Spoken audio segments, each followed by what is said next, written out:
My channel Auro twist. आज के इस वीडियो में मैं फिरोज तुगलक, जो कि दिल्ली सल्तनत का एक बहुत ही इम्पोर्टेंट सुल्तान था, जिसके बारे में, उसके धार्मिक नीतियों के बारे में, उसके उदारता के बारे में बहुत सारी चर्चाएं होती है, उस पर हम बात करेंगे।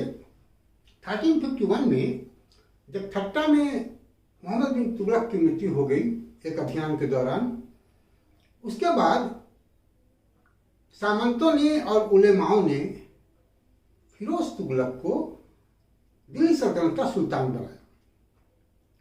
हालांकि उसका कोई डायरेक्ट क्लेम राजगद्दी पर नहीं था, फिर भी इनकी मदद से या इनके सलाह से उसे सुल्तान बनाया गया। लेकिन जब वो सुल्तान बना तो उस समय उसके पास सामने बहुत सारी समस्याएं थी।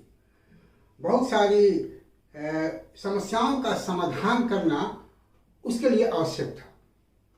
दरअसल सबसे बड़ी जो समस्या थी वो ये थी कि आर्थिक संकट की स्थिति से दिल्ली सल्तनत गुजर रहा था। नो डाउट मोहम्मद बिन तुगलक के समय से ही एक आर्थिक संकट की स्थिति थी, लेकिन मोहम्मद बिन तुगलक उस स्थिति को सुधार नहीं पाया। अलबत्ता उसने उस स्थिति को और बिगाड़ दिया अपने विभिन्न नए नए प्रयोगों के द्वारा,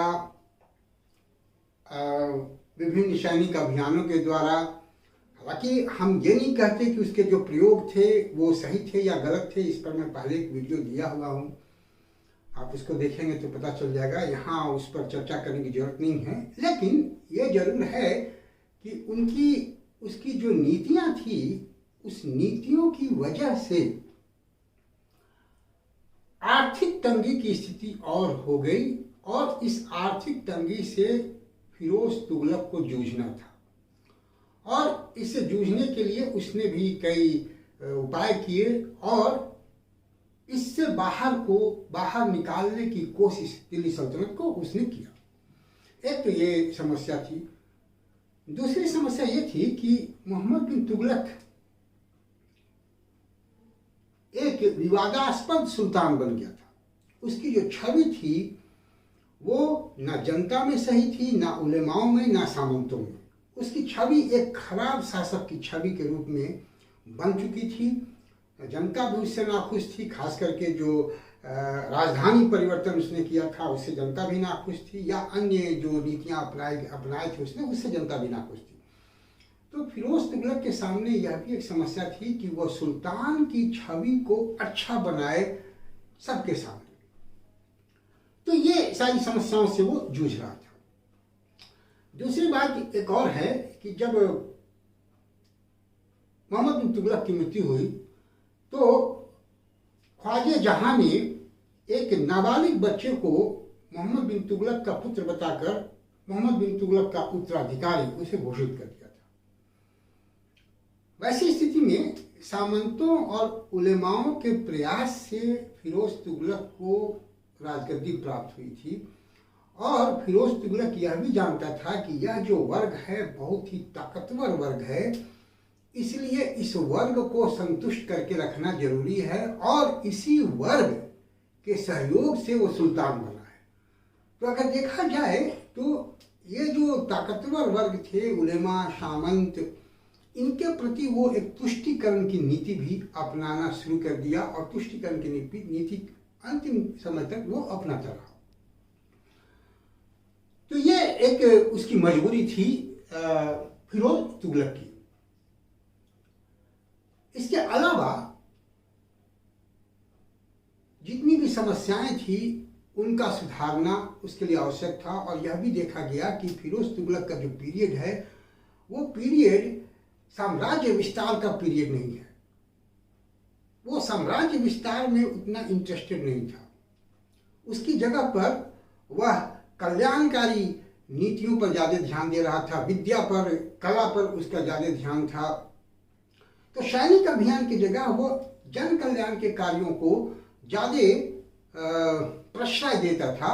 इसीलिए इतिहासकार अफीफ ने उसकी बहुत ही प्रशंसा की है और मध्यकालीन इतिहास लेखन के जो भी इतिहासकार हैं उनमें से बहुतों ने उसकी प्रशंसा की है। कुछ लोगों ने तो उसको अकबर के पहले का सबसे एक उदार या अकबर का पूर्वागामी शासक के रूप में भी कह दिया, हालांकि ये अतिशयोक्तिपूर्ण है।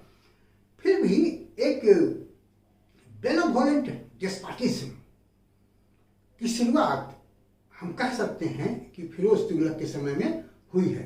तो ये फिरोज तुगलक की प्रारंभिक परिस्थितियां थी और उसके जो विचार थे साम्राज्य को चलाने के, वो इस प्रकार से थे। सैनिक अभियान उसके पीरियड में बहुत कम ही हुए, साम्राज्य विस्तार उसने बहुत कम किया है, और जो भी सैनिक अभियान हुए उसमें बहुत सफलता उसको नहीं मिली। उसके सेना की दुर्बलता सामने आई, जैसा कि हम 2-3 जो सैनिक अभियान हुए हैं उसमें हम देखते हैं। अगर हम फिरोज तुगलक के सैनिक अभियानों की बात करें तो जो पहला सैनिक अभियान उसके पीरियड में हुआ वो बंगाल पर था, जो 1353-54 में हुआ।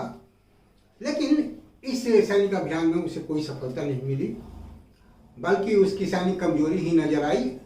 फिर दूसरा सैनिक अभियान वो 1359 में उड़ीसा के जाजनगर पर करता है, जहां से उसको जगन्नाथपुरी जो मंदिर है, पूरी मंदिर को क्षति पहुंचाने और उससे कुछ धन प्राप्त होने के सिवा और कुछ ज़्यादा प्राप्त नहीं हुआ, कोई क्षेत्र उसको प्राप्त नहीं हुआ। तीसरा सैनिक अभियान वो जो करता है वो 1365 में कांगड़ा के नागरकोट पे करता है, जहाँ ज्वालामुखी जो मंदिर है वहाँ से उसको बहुत ही बहुमूल्य पांडुलिपियाँ प्राप्त होती है। कहा यह भी जाता है कि उस मंदिर को रूस ने नुकसान पहुंचाया था, और बाद में नागरकोट का जो शासक है वो उसके सामने आत्मसमर्पण कर देता है, लेकिन वहाँ से भी उसको किसी क्षेत्र की प्राप्ति नहीं होती है। तो ये जो पहले के 3 अभियान हम देखते हैं, उस 3 अभियान में हम देखते हैं कि उसके साम्राज्य को कोई क्षेत्र प्राप्त नहीं होता है, बल्कि कुछ धन संपत्ति प्राप्त होती है। फिरोज तुगलक का जो अंतिम सैनिक अभियान है वो ठट्टा से पर है, लेकिन 2 साल के मेहनत के बाद भी वहां उसे कुछ खास सफलता प्राप्त नहीं हुई। 1365-66 में बहमनी साम्राज्य के कुछ असंतुष्ट सामंतों ने फिरोज तुगलक से अपने शासक के खिलाफ मदद मांगी, लेकिन फिरोज तुगलक जो है वो दक्षिण भारत में किसी भी तरह के हस्तक्षेप करने से बचता रहा और इससे इनकार कर दिया।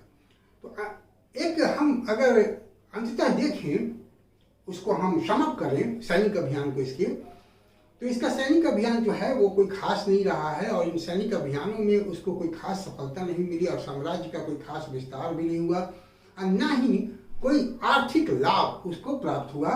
तो एक तरह से इसके सैनिक अभियान जो हैं वो बहुत महत्वपूर्ण नहीं माने जाते हैं। तो आज के इस वीडियो में इतना ही। फिरोज तुगलक के बारे में अन्य जो बातें हैं, उसकी जो जन कल्याणकारी बातें हैं या उसकी जो धार्मिक नीतियां हैं, उन सब पर हम बाद में दूसरे वीडियो में चर्चा करेंगे। उम्मीद है कि आपको ये वीडियो अच्छा लगेगा। अगर आपको ये वीडियो अच्छा लगे तो आप इसको देखें, अपने दोस्तों को सजेस्ट करें और मेरे चैनल को सब्सक्राइब करें। I need your support, please subscribe my channel. Thank you for watching me. See you again with a new video.